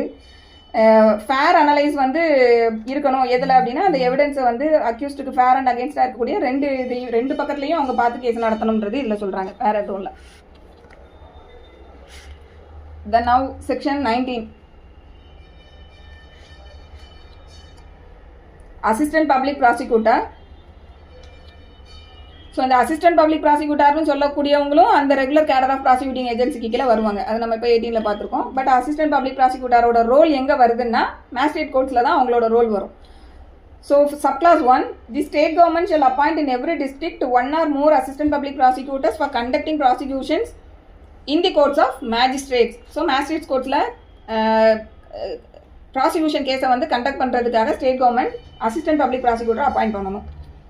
தென் subclass 2, the central government may appoint 1 or more assistant public prosecutors for the purpose of conducting any case or classes of cases in the courts of magistrate. So central government நினச்சாங்கன்னா அவங்களும் வந்து ஏதாவது assistant public ப்ராசிக்யூட்டர்ஸாக வந்து இல்லை மோர் தென் 1 assistant public prosecutor ஏதாவது வந்து ஒரு கேஸில் வந்து இல்லை கிளாஸஸ் ஆஃப் கேஸில் அப்பாயிண்ட் பண்ணிக்கலாம். தென் subclass 3, without prejudice to provisions contained in subsection 1 and 2 where no assistant public prosecutor is available for the purpose of any particular case, the district magistrate may appoint any other person to be the assistant public prosecutor in charge of that case after giving notice of 14 days to the state government. இப்போ state government appoint பண்ணிக்கலாம்னு சொல்லிட்டாங்க, central கவர்மெண்ட்டும் appoint பண்ணிக்கலாம்னு சொல்லிட்டாங்க. இப்போ இந்த subclause 3 என்ன சொல்கிறாங்க அப்படின்னா மேலே சொல்லப்பட்டிருக்க 2 ப்ரொவிஷனுக்கும் பாதகம் இல்லாமல், ப்ரிஜுடைஸ்னால் பாதகம்னு சொல்லுவாங்க. ஸோ மேலே சொல்லியிருக்க 2 ப்ரொவிஷனுக்கும் வந்து ப்ரிஜுடைஸ் ஆகாமல் டிஸ்ட்ரிக்ட் மேஜிஸ்ட்ரேட்டும் வந்து அசிஸ்டன்ட் பப்ளிக் ப்ராசிக்யூட்டரை வந்து அப்பாயிண்ட் பண்ணிக்கலாம். அது எப்போ அப்படின்னா எப்போ வந்து when there is no assistant public prosecutor is available for the purpose of particular case. ஒரு பர்டிகுலர் கேஸ் நடத்துறதுக்கு அசிஸ்டன்ட் பப்ளிக் ப்ராசிக்யூட்டர் அவைலபிள் இல்லை அப்படின்ற மாதிரி ஒரு சுச்சுவேஷன் வரும்போது டிஸ்ட்ரிக்ட் மேஜிஸ்ட்ரேட்ஸும் வந்து ஏதாவது எனி அதர் பர்சன் சொல்லிட்டாங்க, யாராவது ஒருத்தங்களை வந்து அசிஸ்டன்ட் பப்ளிக் ப்ராசிக்யூட்டர் அப்படின்னு சொல்லி அப்பாயிண்ட் பண்ணலாம். பட் அந்த மாதிரி அப்பாயிண்ட் பண்ணுறதுக்கு முன்னாடி அவங்க ஸ்டேட் கவர்மெண்ட்டுக்கு 14 days நோட்டீஸ் கொடுக்கணும். இந்த மாதிரி இந்த பர்சனை நான் அசிஸ்டன்ட் பப்ளிக் ப்ராசிக்யூட்டராக வந்து இந்த கேஸில் வந்து அப்பாயிண்ட் பண்ணலான்னு இருக்கேன்னு சொல்லி 14 days நோட்டீஸ் கொடுத்துட்டு அப்பாயிண்ட் பண்ணலாம். இதுதான் இந்த சப்கிளாஸ் 3ல் இருக்குது. இப்போ எனி பர்சன் அப்படின்னு சொல்கிறாங்கல்ல, அப்போ எனி பர்சன்னாலே யாரை வேணாலுமா அப்படின்னா கண்டிப்பாக அப்படி இருக்காது. எங்கேயுமே எனி பர்சன்னு சொன்னாங்கன்னா அவங்களுக்கான குவாலிஃபிகேஷன் என்னங்கிறது பின்னாடி கீழே சொல்லுவாங்க ப்ரொவைடரில். அதே மாதிரி தான் இங்கேயும் சொல்லியிருக்காங்க. provided that no police officer shall be eligible to be appointed as an assistant public prosecutor if he has taken in any part in the investigation into the offence with respect to which the accused is being prosecuted. So ஒரு police ஆஃபீஸரை வந்து இப்போ ஒரு particular கேஸை வந்து ஒரு police officer investigate பண்ணிக்கிட்டு இருக்கக்கூடிய ஐஓவாக இருக்காரு அப்படிங்கும்போது அந்த போலீஸ் ஆஃபீஸரை வந்து நம்ம ஒரு அசிஸ்டன்ட் பப்ளிக் ப்ராசிக்யூட்டராக இந்த டிஸ்ட்ரிக்ட் மேஜிஸ்ட்ரேட் அப்பாயிண்ட் பண்ண முடியாது. அதுதான் first. If he has taken any part in the investigation into the offence with respect to which the accused is being prosecuted. So அதில் வந்து அவர் ஒரு பார்ட் இந்த இன்வெஸ்டிகேஷனில் ஒரு பார்ட் அவர் எடுத்திருந்தா கூட அதில் அவர் அப்பாயிண்ட் பண்ண முடியாது. அடுத்து if he is below the rank of inspector. So below the rank of inspector இருக்கக்கூடியவங்களை யாரையுமே வந்து அசிஸ்டன்ட் பப்ளிக் ப்ராசிக்யூட்டராக இவர் அப்பாயிண்ட் பண்ண முடியாது டிஸ்ட்ரிக்ட் மேஜிஸ்ட்ரேட். ஸோ இது சொல்லியிருக்கிறது எல்லாமே வந்து இந்த சப்கிளாஸ் 3ல்.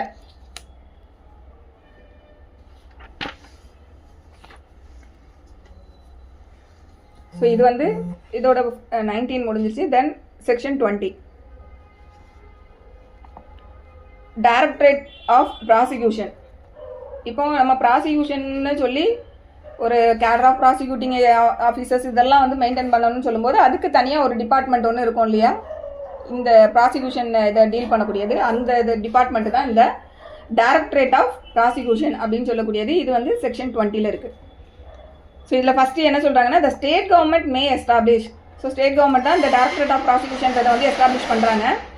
சப்கிளாஸ் ஏல a directorate of prosecution in the state consisting of a director of prosecution and as many deputy directors of prosecution as it think fit.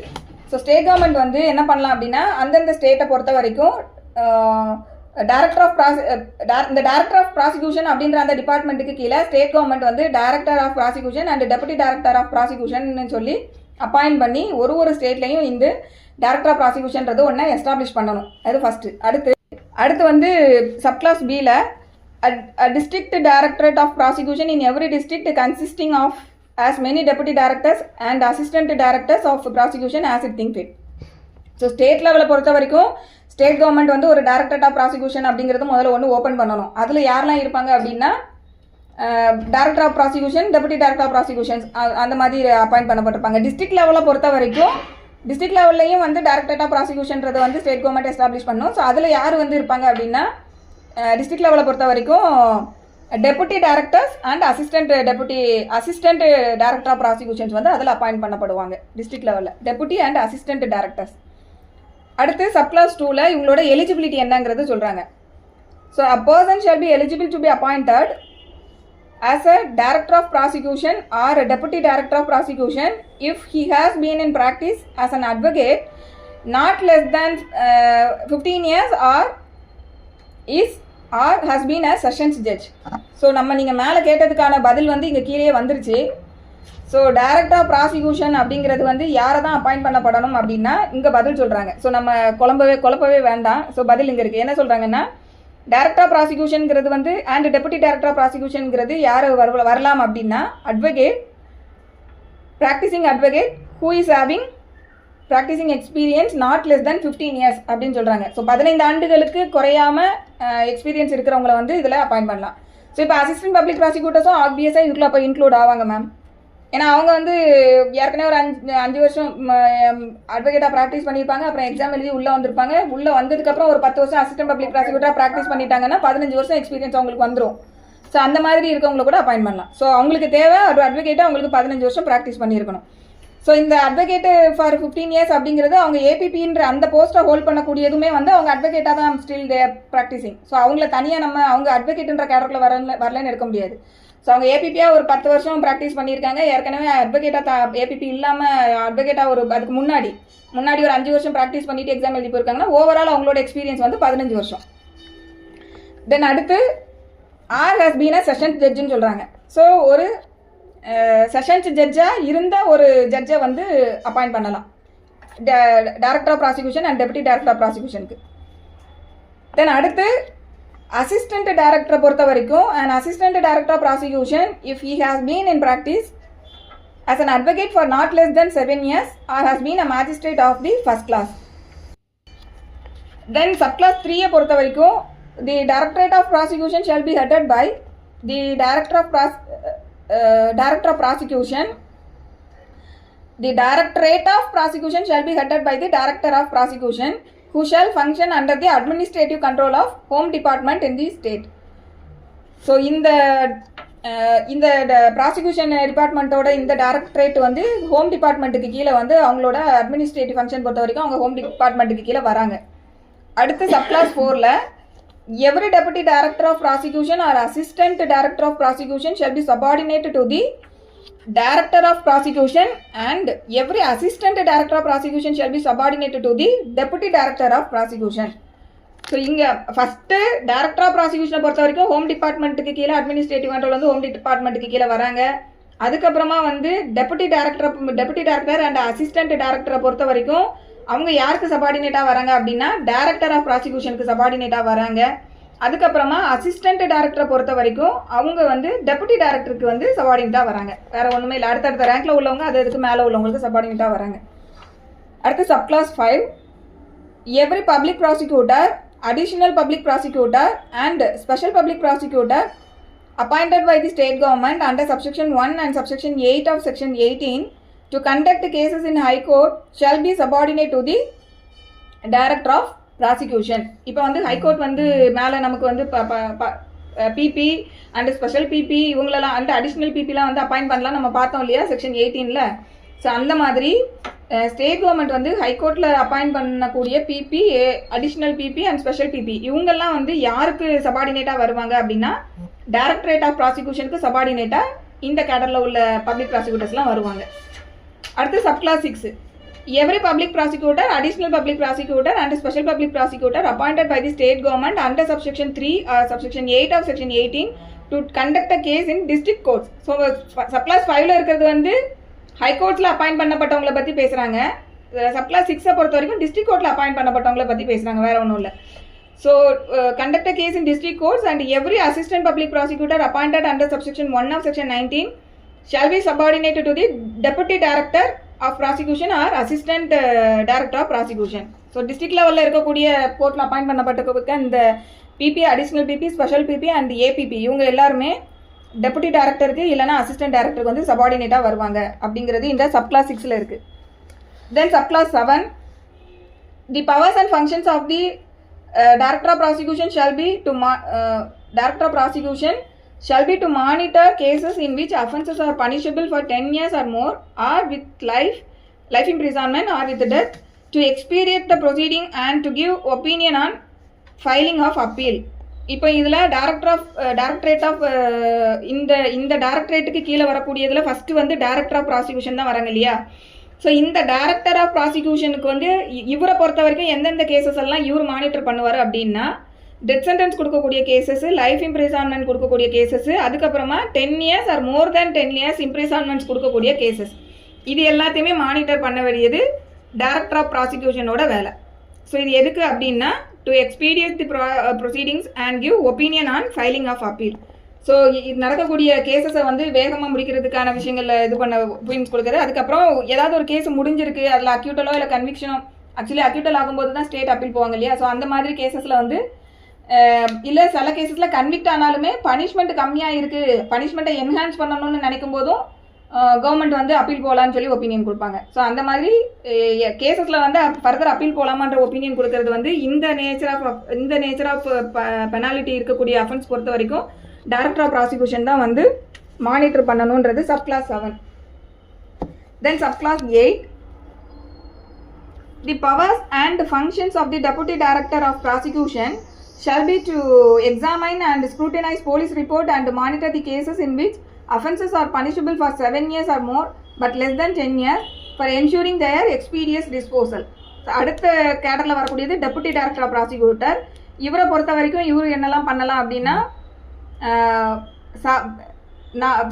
Not less than 7 years but 10 years வரைக்கும் போகக்கூடியது வந்து இவர் வந்து monitor பண்ணலாம் அந்த cases எல்லாம். So offences punishable for 7 years or more.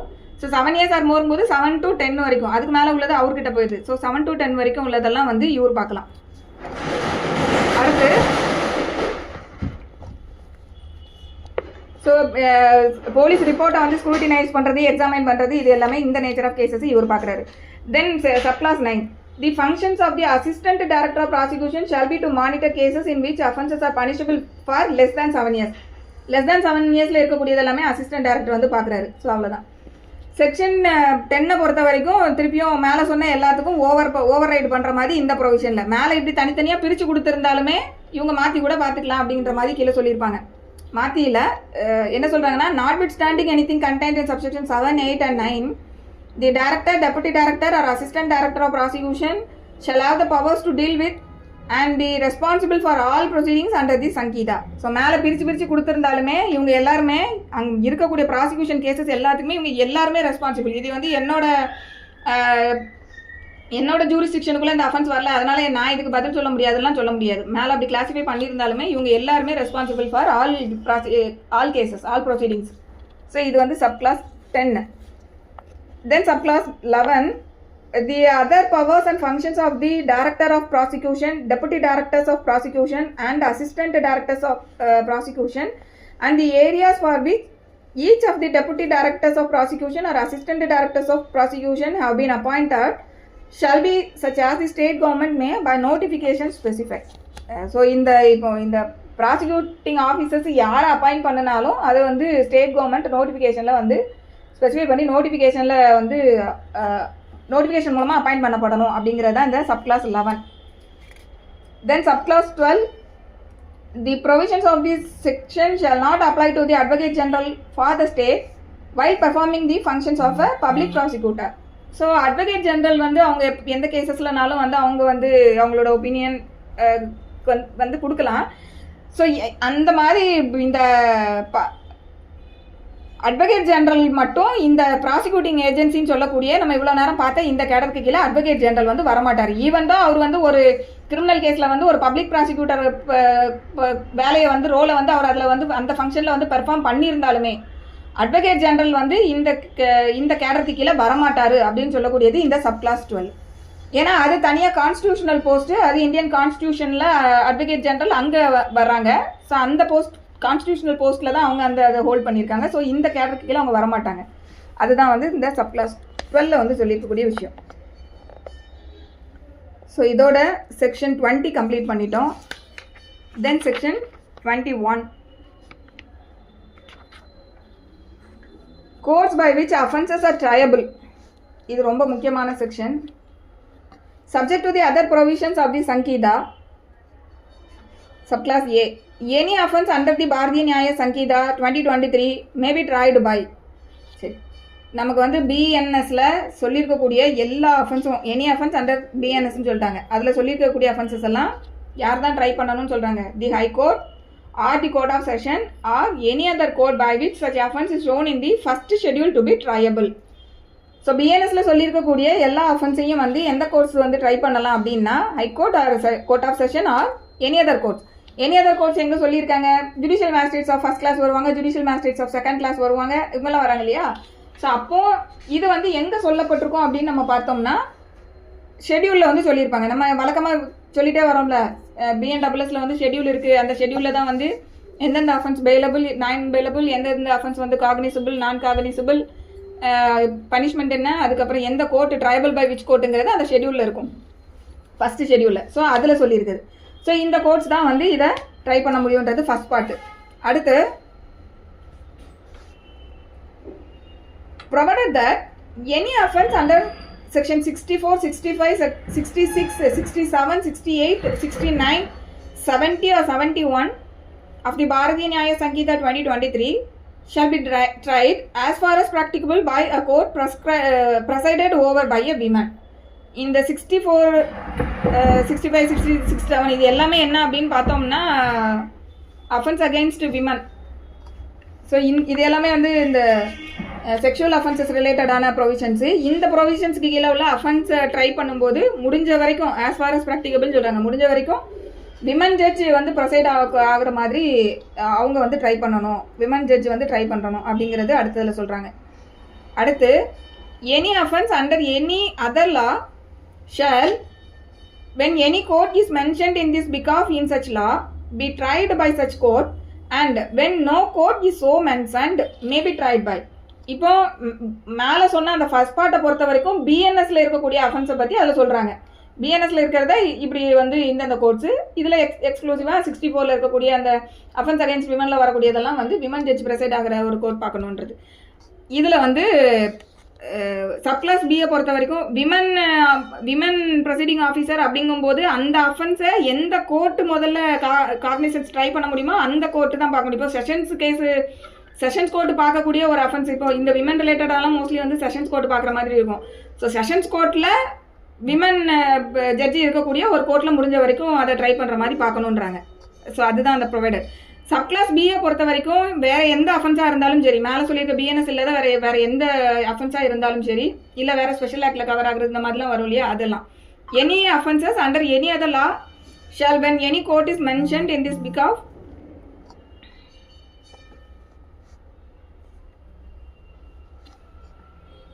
in such law be tried by such court and when no court is so mentioned may be tried. அந்த வேற சட்டங்களில் வந்து அந்த சட்டத்துக்கு கீழேயே வந்து எந்த கோர்ட்டு ட்ரை பண்ணணும்னு சொல்லியிருந்தாங்கன்னா அந்த கோர்ட்டு வந்து அதை ட்ரை பண்ணணும்.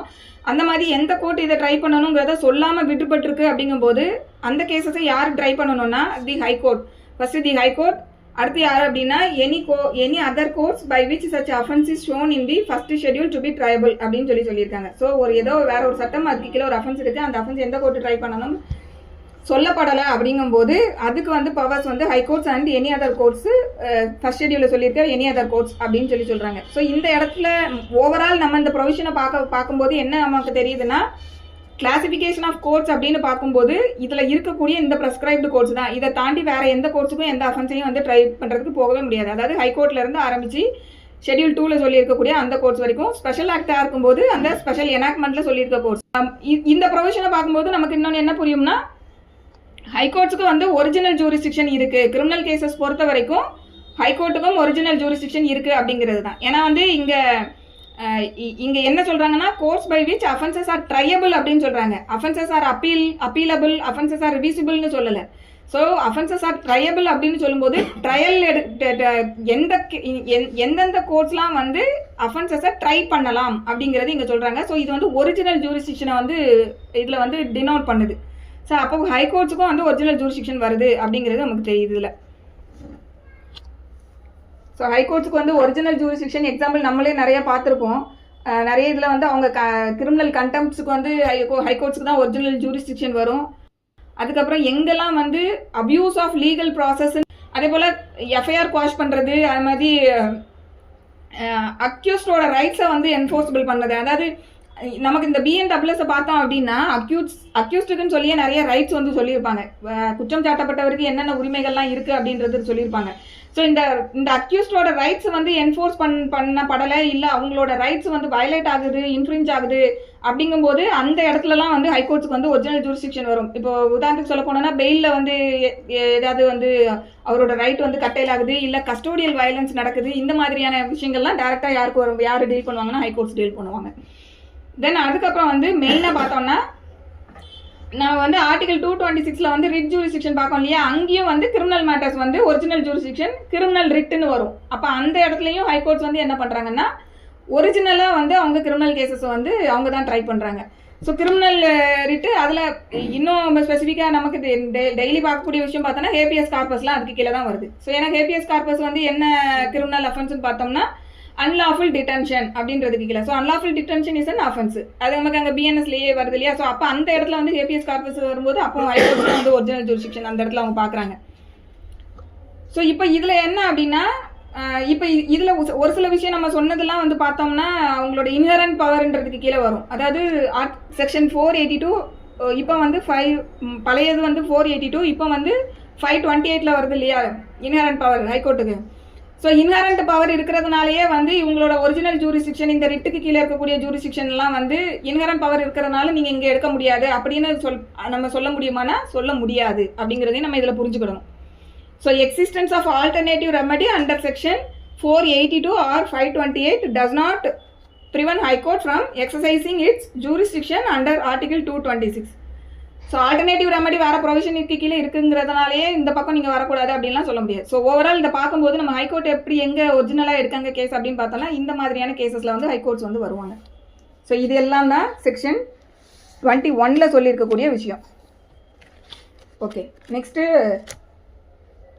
Section 22 sentences which High Court and Sessions Judge may pass. Section 22 ஹைகோர்ட்டும் செஷன்ஸ் கோர்ட்டும் என்ன சென்டென்ஸ் பாஸ் பண்ணலான்னு சொல்லக்கூடியதான் 22. High court may pass any sentence authorised by law.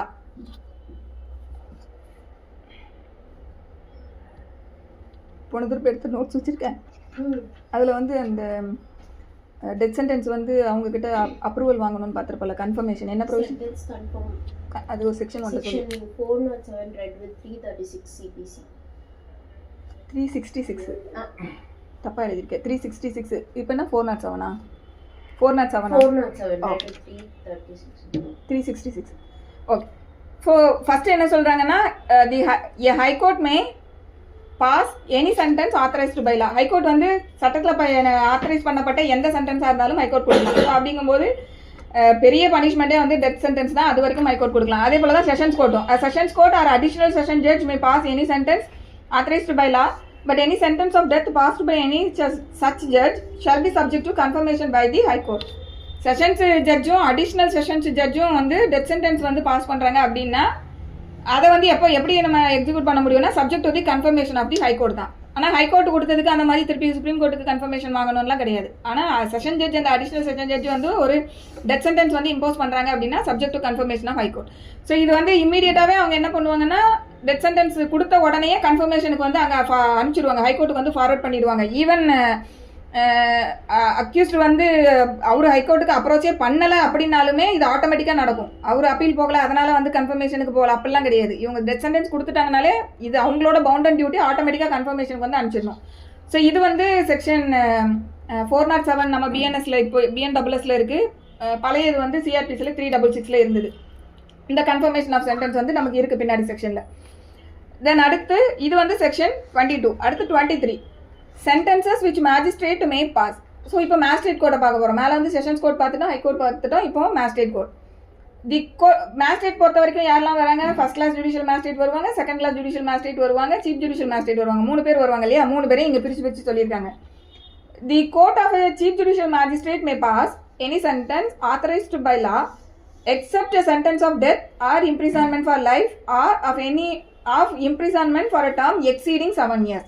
So 7 ஆண்டுகளுக்கு அதிகமான ஒரு சென்டென்ஸை வந்து சீஃப் ஜுடிஷியல் மேஜிஸ்ட்ரேட்டு கொடுக்க முடியாது, அதுதான் இதில் சொல்லியிருக்காங்க. ஸோ 7 ஆண்டுகளுக்கு வரையில் உள்ள பனிஷ்மெண்ட்ஸை சீஃப் ஜுடிஷியல் மேஜிஸ்ட்ரேட்ஸ் வந்து கொடுக்கலாம். 7 ஆண்டுகளுக்கு மேலே இல்லைனா லைஃப் சென்டென்ஸ் இல்லை டெத் சென்டென்ஸ் இவங்க கொடுக்க முடியாது. அடுத்து சப்கிளாஸ் 2ல the court of magistrate of the first class may pass a sentence of imprisonment for a term not exceeding 3 years or a fine not exceeding 50,000 rupees or of both or of community service. So இங்கே வந்து first class magistrates judicial மேஜிஸ்ட்ரேட்ஸை பொறுத்த வரைக்கும் 3 ஆண்டுகள் வரைக்கும் வந்து அவங்க punishment கொடுக்க முடியும். ஸோ 3 ஆண்டுகளுக்கு அதிகமாக அவங்க பனிஷ்மெண்ட் கொடுக்க முடியாது. ஃபைனை பொறுத்த வரைக்கும் 50,000 வரைக்கும் அவங்க கொடுக்க முடியும், அதுக்கு மேலே இம்போஸ் பண்ண முடியாது. இல்லைனா 2ஐயும் சேர்த்து கொடுக்கலாம். அப்படி இல்லாட்டி கம்யூனிட்டி சர்வீஸ் இப்போ புதுசாக சேர்த்துருக்காங்க இல்லையா, அந்த பனிஷ்மெண்ட்டும் வந்து அவங்க கொடுக்க முடியும். ஸோ இதில் வந்து ஃபைன்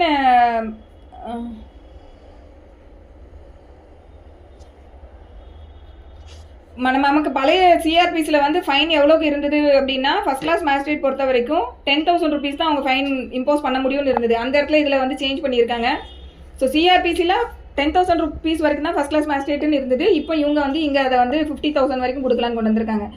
அடுத்து subclause 3 the court of magistrate of the second class may pass a sentence of imprisonment for a term not exceeding 1 year or of the fine not exceeding 10,000 rupees or of both or of community service.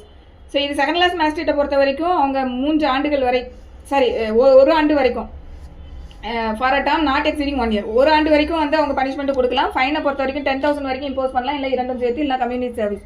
So இங்கே வந்து பழைய நம்ம சிஆர்பிஸில் அவங்களுக்கு வந்து fine ரிலேட்டடாக எவ்வளோ இருந்ததுன்னா 5,000 வரைக்கும் இம்போஸ் பண்ணலான்னு இருந்தது. இப்போ அதை வந்து இங்கே 10 மாற்றிருக்காங்க. தென் அடுத்து எக்ஸ்பிளனேஷன். என்னம்மா செகண்ட் கிளாஸ் ஜுடிஷியல் மேஜிஸ்ட்ரேட்ல வந்துட்டு சிஆர்பிசியில் வந்து 1000 வரை தான் அவங்களுக்கு இருக்கிற மாதிரி செகண்ட் ஜுடிஷியல் மேஜிஸ்ட்ரேட்டா? இப்போ அது 10 இதாயிருக்கு. ஆமாம், நான் இப்போ என்ன சொன்னேன்? 5,000 சொன்னீங்க. 5,000 தான் ஆச்சு. 5,000 ஆமாம். நீ அப்போ நான் உனக்கு அதில் முன்னாடி ஏதோ இது வரையப்போ அதில் கரெக்ட் பண்ணிக்கோ, ஓகேவா? ஸோ ஓகே, இப்போ நெக்ஸ்ட் வந்து எக்ஸ்பிளனேஷன். கம்யூனிட்டி சர்வீஸ்னால் என்னங்கிறது வந்து இதில் சொல்லியிருக்காங்க. Community service shall mean the work which the court may order a convict to perform as a form of punishment that benefits the community for which he shall not be entitled to any remuneration. So community சர்வீஸ்னால் ஒன்றுமே கிடையாது. Court வந்து ஒரு conviction அப்படின்னு சொல்லி ஒரு தண்டனை அப்படிங்கிற ஒரு நேச்சரில் அவரை வந்து ஒரு it's a form of punishment, வேறு ஒன்றும் இல்லை. கன்விக்ஷனில் ஒரு ஃபார்ம் ஆஃப் பனிஷ்மெண்ட், இந்த நேச்சரில் ஒரு வேலையை கம்யூனிட்டியோட பெனிஃபிட்டுக்காக நீங்கள் போய் செய்யுங்கன்னு சொல்லி இம்போஸ் பண்ணக்கூடிய ஒரு ஃபார்ம் ஆஃப் பனிஷ்மெண்ட் தான் அந்த கம்யூனிட்டி சர்வீஸ். இதுக்கு வந்து he is not entitle to any remuneration, இதுக்கு அவர் எந்த ரெமுனரேஷனும் கேட்க முடியாது. இதுதான் வந்து கம்யூனிட்டி சர்வீஸ். மேடம் இந்த 3 years 1 year இந்த மாதிரி இம்ப்ரிசன்மென்ட் தான் கொடுக்குறாங்க இல்லையா, அவங்க அரெஸ்ட் பண்றது கிடையாது இல்ல மேடம், இமிடியேட்டா அவங்க ஹைகோர்ட்ல போயிட்டு சேலஞ்ச் பண்ணிடுறாங்க இல்லையா? இல்லை, ஜென்ரலாக என்ன பண்ணுவாங்கன்னா மேடம், ஜட்ஜ்மெண்ட் ப்ரொனவுன்ஸ் பண்ணுறாங்க இல்லையா, அன்னைக்கு டேட்டில் வந்து போலீஸ் வந்து அவங்க அக்யூஸ்டை கோர்ட்டுக்கு எடுத்து கூட்டிகிட்டு வந்துருவாங்க. அதை ப்ரொனவுன்ஸ் பண்ணும்போது கன்விக்ஷன் சொல்லிட்டாங்கன்னா இமீடியட்டாகவே அவங்கள எடுத்து கூட்டிகிட்டு போயிடுவாங்க ஜெயிலுக்கு. ஆனால் சப்போஸ் அக்யூஸ்ட் வந்து நான் அப்பீல் போகணும்னு முடிவு பண்ணுறாருன்னு வைங்க, அப்போ அவர் என்ன பண்ணுவார்னா இமீடியட்டாக வந்து எனக்கு வந்து நான் அப்பீல் போகிறதுக்கு இவ்வளோ நாள் லிமிட், ஏன்னா ஒரு கேசஸ்க்கு வந்து அப்பீலுக்கு எவ்வளோ டைம் லிமிட்னு லிமிடேஷன் ஆக்டில் இருக்குது. இப்போ உதாரணத்துக்கு நான் சொல்கிறேன், ஆமாம், இப்போ நான் உதாரணத்துக்கு 30 நாளைக்குள்ளே அப்பீல் போகிறதுக்கு 30 நாளைக்குள்ளே நான் அப்பீல் போகலான்னு எனக்கு உரிமை இருக்கும்போது இந்த அப்பீல் போகிற பீரியட் வரைக்கும் என்னோட சென்டென்ஸை சஸ்பெண்ட் பண்ணுங்க, அவங்க இமீடியட்டாக அங்கே ஒரு பெட்டிஷன் போட்டு அதுக்கு சஸ்பென்ஷன் அந்த 30 days வாங்கிடுவாங்க. இந்த 30 daysக்குள்ளே அவங்க அப்பீல் போகிறாங்க இல்லையா, அப்பீல் போகும்போது அப்புறம் ஹைகோர்ட்டில் வந்து அங்கே தனியாக வந்து இந்த ஹைகோர்ட்டில் கேஸ் முடிகிற வரைக்கும், அப்பீல் முடிகிற வரைக்கும், ஹைகோர்ட் நாட் ஓன்லி ஹைகோர்ட், ஒருவேளை செஷன்ஸ் கோர்ட்டுக்கு கூட போகலாம், சில அஃபென்சஸ் வந்து சீஃப் ஜுடிஷியல் மேஜிஸ்ட்ரேட் கிட்ட கூட வரும் அப்பீல். ஸோ அந்த மாதிரி யார்கிட்ட அப்பீல் போகுதோ அந்த அப்பலேட் கோர்ட்டுக்கிட்ட திருப்பி அங்கே ஒரு சஸ்பென்ஷன் ஆஃப் சென்டென்ஸ் பெட்டிஷன் அவங்க போடுவாங்க. அந்த பெண்டிங் கேஸ் வந்து டிஸ்போஸ் ஆகுற வரைக்கும் பெண்டன்சி ஆஃப் தி கேஸ் எனக்கு வந்து கொடுங்க அப்படின்னு, சென்டென்ஸை சஸ்பெண்ட் பண்ணுங்க. ஆமாம், ஜெயிலில் வைக்கக்கூடாது. ஆமாம், சென்டென்ஸை வந்து சஸ்பெண்ட் பண்ணிருங்கன்னு. அப்புறம் இவங்க அப்பீல் வந்து அப்பீல் முடியும் போது அப்பலேட் கோர்ட் வந்து சென்டென்ஸை வந்து கன்ஃபார்ம் பண்ணுறாங்க அப்படின்னா அப்புறம் அந்த டைம் திருப்பி உள்ள அவர் வந்து ஜெயிலுக்கு போகிற மாதிரி இருக்கும். சப்போஸ் அப்பலேட் கோர்ட் வந்து அவங்கள அக்யூட் பண்ணிட்டாங்க அப்படின்னா அதோட முடிச்சுது.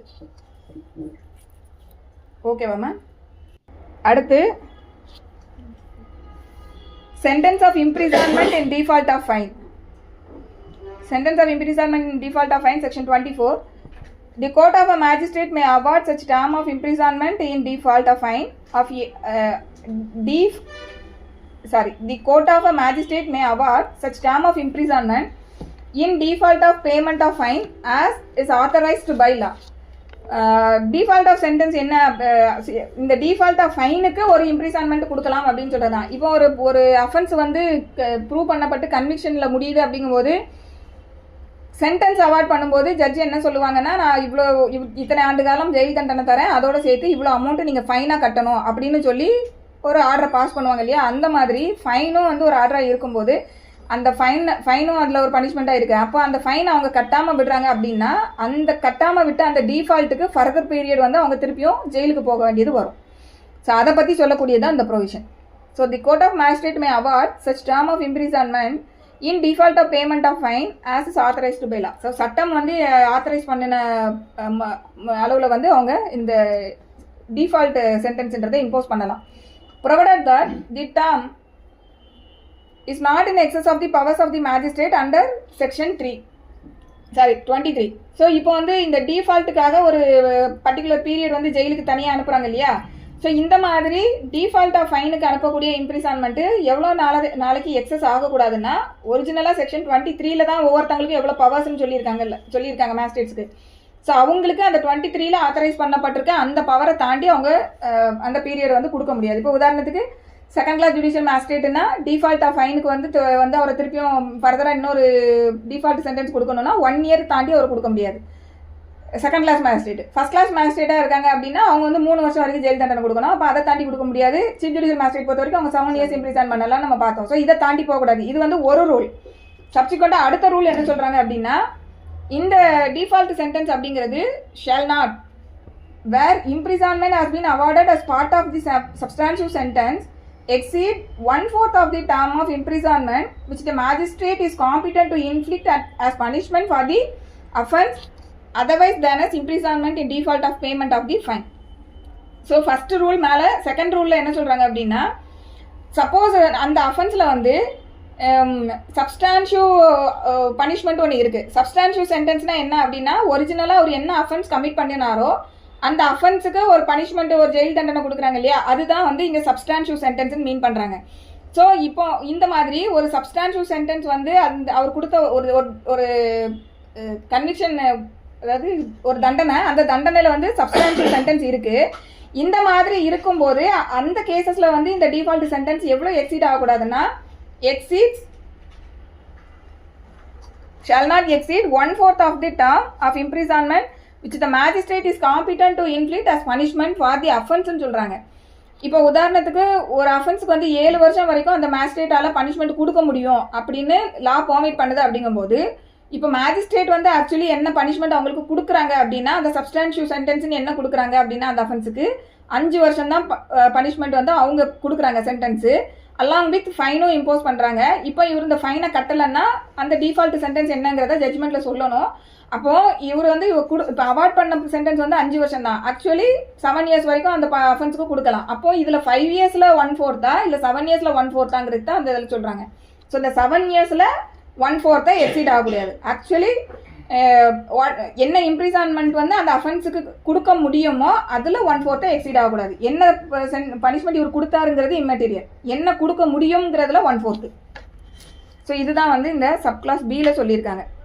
தென் அடுத்து sub clause 2, the imprisonment awarded under this section may be in addition to a substantive sentence of imprisonment for the maximum term awarded by the magistrate under section 23. இப்போ வந்து ஒரு second class judicial magistrate வந்து 1 year வரைக்கும் அவர் இம்ப்ரிசன்மெண்ட்டை கொடுக்கறதுக்கு அவருக்கு competency இருக்குது அஃபென்ஸுக்கு. இப்போ இவர் வந்து 1 இயர் பனிஷ்மெண்ட் கொடுத்துட்டாரு. ஒரு அஃபென்ஸ் கமிட் ஆயிருக்கு, அந்த அஃபென்ஸுக்கு வந்து 1 இயர் பனிஷ்மெண்ட் கொடுத்துட்டாங்க. கொடுத்ததுக்கு அப்புறமா ஃபைன் இம்போஸ் பண்ணுறாங்க. அந்த ஃபைனுக்கு வந்து கட்டலைன்னா டிஃபால்ட் சென்டென்ஸ் என்னங்கிறத சொல்லும்போது ஃபைன் கட்டாததுக்காக ஒரு 1/4 அவங்க கொடுக்காங்கன்னு சொல்லி ஒரு 1/4 கொடுக்காங்கன்னு வச்சுக்கிடுவோமே. இப்போ 1/4 என்னது, ஒரு வருஷத்தில் 1/4 எவ்வளோ வரும்? 4 மாதமா இல்லை 3 மாதம், சாரி 3 மாதம். So 3 months. 3 monthsல 3 months இப்போ அவங்க 1/4 கொடுக்குறாங்கும் போது இந்த 1/4 அவரோட காம்பிடன்ஸ் 1 year வரைக்கும் கொடுக்கலாம்ல, அதுக்கு அடிஷ்னலாக அது இருக்கும். ஸோ இப்போ வந்து இவரோட ஒரிஜினல் இந்த மேஸ்ட்ரேட்டுக்கு வந்து அவங்க ஒரிஜினலாகவே 1 year தான் கொடுக்க முடியும். அந்த 1 yearக்கு உள்ளே தான் இந்த டிஃபால்ட் சென்டென்ஸும் வர்ற மாதிரி தான் அந்த டேர்மை வந்து அவங்க கால்குலேட் பண்ணி போடணும்னு அவசியம் கிடையாது.